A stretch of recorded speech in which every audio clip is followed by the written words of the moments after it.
last night, the triumphant return of the product herself. Because you is part of the problem. You're lying to the people, and you're supposed to be looked upon as a person we can count on. Yo, Angel Reese finally came back after weeks off, and honestly, it felt like she expected a hero's welcome. Like everyone was holding their breath, wondering about that back injury. But what she walked into, man, it was just quiet, empty, more like a cold shoulder than a royal treatment from the fans. You made so many people that squeezed in, just a mere 3,000 people short. And look, if that quiet welcome wasn't tough enough, her struggles on the court against the Seattle Storm really added to it. Taking that L on live TV, that's just a rough look when you're trying to make a big return. Angel Reese is the most blocked player in the WNBA. See, a couple months back, there was all this talk about Angel getting credit for those sellout crowds, like everyone was there just for her, and yeah, the arena was packed. But real talk, a lot of that buzz was about those cheap tickets getting people in the door, not necessarily one player. You send me a few pictures and most sections seem to be filled. It wasn't a sellout, but there was supposedly over 19,000 people in attendance. Of course, it's easier to draw a decent crowd when tickets are selling for $3. But she just brushed all that off. Said she was the reason the WNBA's booming and the Sky are crushing it. She had this swagger walking onto the court against the Storm, like she was carrying the whole league after being out for a while too with that back injury. Angel Reese finally made her way back to the court. She probably thought everyone would be on the edge of their seats, right? Her fans going wild, that queen's welcome. But man, the crowd's reaction really hit different. Only around 6,700 fans actually showed up. Only 6,724 fans showed up to the Wintrust Arena. Yeah, it holds about 9,500 fans, so we're talking roughly 3,000 fans away. Wintrust holds 9,500. So do the math yourself. Over 2,700 seats were just sitting empty. That's not a sellout, not even close to a packed house. Honestly, that's more like a Tuesday night high school game than a big WNBA comeback. She said, "I'm so happy to be back playing the game that I love." All right. Listen, everyone thought Angel Reese's big return to Chicago was going to be this massive, Beyonce-level event, like doors busting open, scalpers charging crazy prices, fans clawing to get a look at the Che Barbie. That's what the hype machine kept selling us. But reality, yeah, it hit harder than a rookie slamming into the court. It was literally only 3,000 fans away from being Bruh, standing room only? For a big comeback game, the place looked more like a high school pep rally that barely anyone showed up for. The double-double queen was supposed to put Chicago on the map, but this return, the one she hyped so much, it barely filled a mid-size arena. Honestly, Caitlin Clark's preseason games felt like they had more juice than this. Imagine being the it girl and still needing a Groupon to fill seats. So what happened? Why are fans feeling this way about Angel Reese?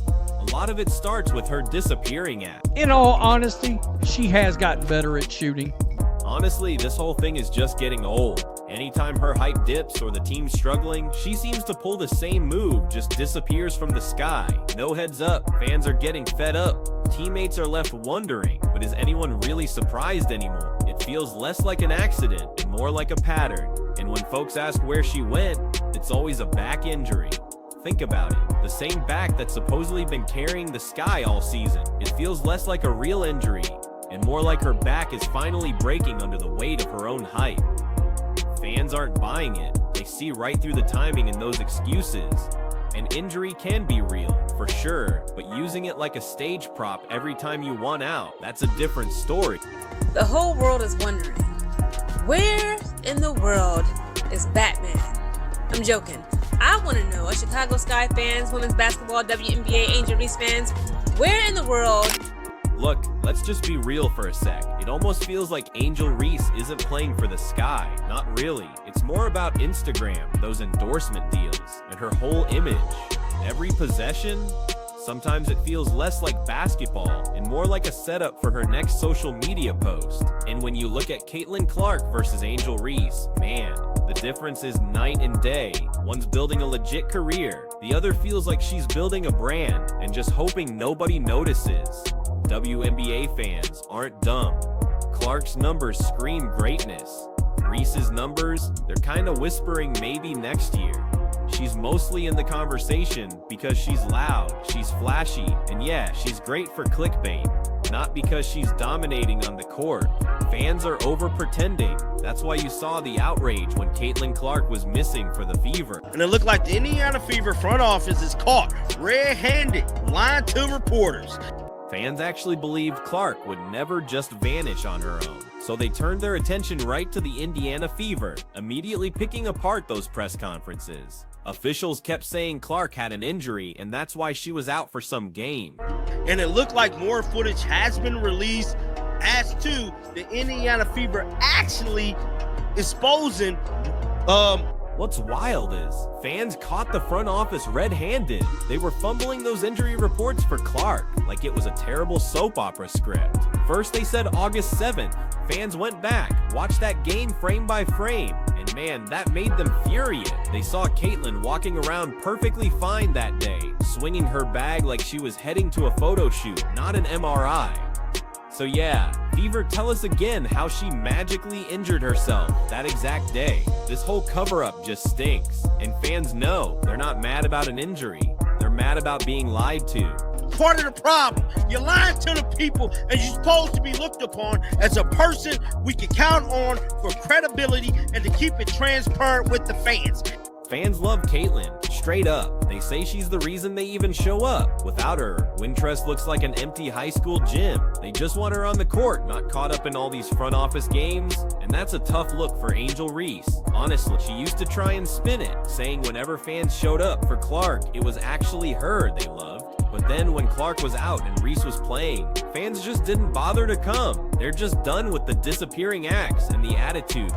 She's experiencing a back injury. Her back is literally hurting. And is it because that she is tired of carrying the weight of the Chicago Sky on her back? True leaders step up when things go wrong, right? Clark's shown that over and over, but Angel Reese, she seems to dodge accountability like it's a full court press. Shrugs, eye rolls, acts like everyone else is the problem. And man, the Sky handed her the keys to the franchise, and it kind of feels like she drove it straight into the ditch. Fans don't want a passenger, they want a driver, and it feels like Reese doesn't even want to sit behind the wheel sometimes. Yet, she was still dreaming big during her time away, planning a shoe business, wanting to take on Michael Jordan's Air Jordans. Wild, right? And here that she expects to sell shoes in a way that Michael Jordan did. Yeah, the Chi Barbie apparently wants her own signature shoe now. And get this, she's aiming for it to be the next big cultural thing, right up there with Michael Jordan's Air Jordans. You know, the most iconic sneaker line ever. That's a huge dream, but let's be honest, to get a signature shoe to actually sell, you need three things: massive star power, global influence, and fans lining up around the block just to cop what you're wearing. That's right, Angel Reese chasing Michael Jordan's shoe dream.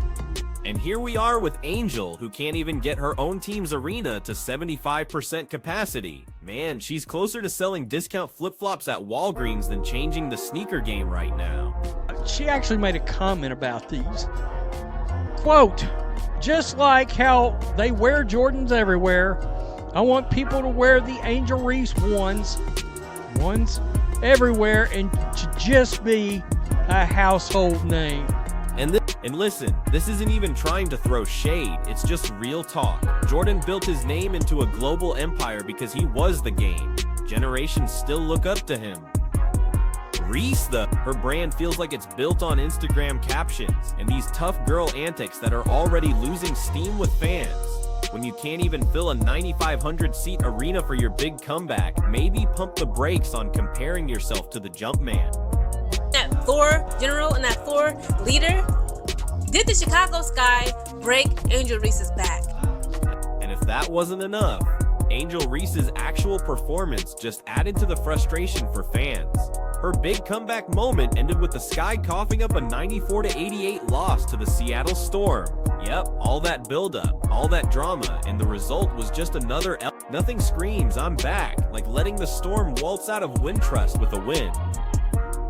Now sure, 19 points and 7 rebounds look decent on paper, but let's not pretend it was flawless. Reese is still the most blocked player in the WNBA, basically a walking target for defenders who seem to have her whole game figured out. Angel Reese is the most blocked player in the WNBA, and believe it or not, I believe that's a real stat. Her easy layups sometimes, man, they can feel like a joke in the arena. She clanked a couple of those, and honestly, what's a Reese highlight reel without a few missed bunnies to keep her humble? Shooting 69% sounds good until you realize half those shots were putbacks that should have been automatic buckets. Now try to make a layup. Good luck with the layups. Plus, Reese's confidence, sometimes it just rubs fans the wrong way. She'll strut onto the court like she's already got a Hall of Fame legacy carved out. But in reality, it often feels like she's just carving bricks into the backboard. All the eye rolling, the shrugged shoulders smirking at opponents, it's giving off more of a bad girl vibe than a professional WNBA star. Has she trademarked that yet? Bricklayer Barbie? I don't know. I don't know. I mean, seriously, the issues just keep piling up, and a real concern is the ripple effect on her teammates. Look at Camila Cardoso. She was really finding her rhythm, shining bright while Reese was out. But then, just like clockwork, Angel comes back, and suddenly Cardoso looks muted. Her numbers dip the moment Reese stepped back on the floor. It almost feels like Angel's presence doesn't elevate the team. It actually drags down their flow. Being the star whose return makes your teammates worse. That's a tough dynamic for any team to handle. If I'm Cardoso, I'm wanting out of Chicago. I'm getting the hell out of Chicago. Bruh, Reese isn't the unstoppable force she tries to sell herself as. It's more like a stat line with some glaring weaknesses. Yeah, she'll grab some rebounds, drop a few points. But we gotta remember, she's also the most blocked player in the entire WNBA. That means sometimes her highlight reel almost doubles as her opponent's. So instead of the Bayou Barbie everyone was promised, it feels like fans are getting a downgraded version. A self-hyped star whose biggest achievement might be just keeping people talking about her, even when her game tells a different story. And then you look at Caitlin Clark. Man, she's really winning over the hearts of WNBA fans with her play.